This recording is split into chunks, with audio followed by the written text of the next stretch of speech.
Have you ever felt like the world was on mute, and you were too? Like your own voice had just evaporated? This is a story about hitting a bottom so quiet, it felt like the end of sound itself. But it's also about how the quietest whisper can become the loudest roar. Meet Sam. She was a brilliant cultural journalist, someone whose words painted pictures and started conversations.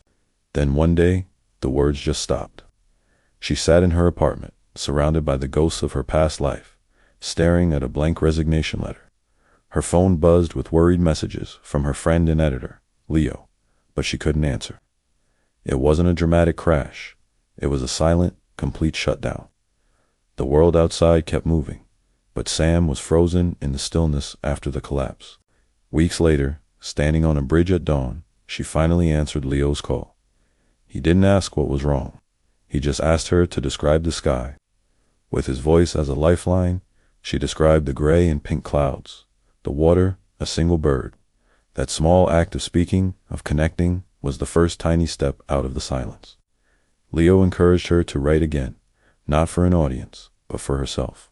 She started a blog under a pseudonym, Anna, writing about the smallest, most mundane details of her quiet life. She wrote about reading soup can labels at 3 a.m. It was just a whisper, but people heard it. A comment appeared. This made me feel less alone. That tiny spark was everything. The blog grew, her voice grew stronger with it, brick by quiet brick. A year later, those whispers became a book deal. The publisher loved the raw honesty of Anna's writing. But at the signing, Sam made a decision. She picked up the pen and put her own name on the contract.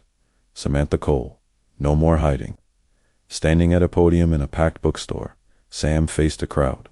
Her voice, once lost, was now clear and strong. She told them about the quiet ruin, about building a new voice from the scraps of the old one.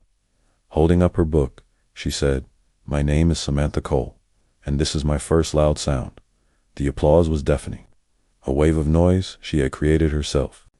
This story reminds us that sometimes our lowest point isn't a loud explosion, but a profound silence. And recovery doesn't always start with a roar.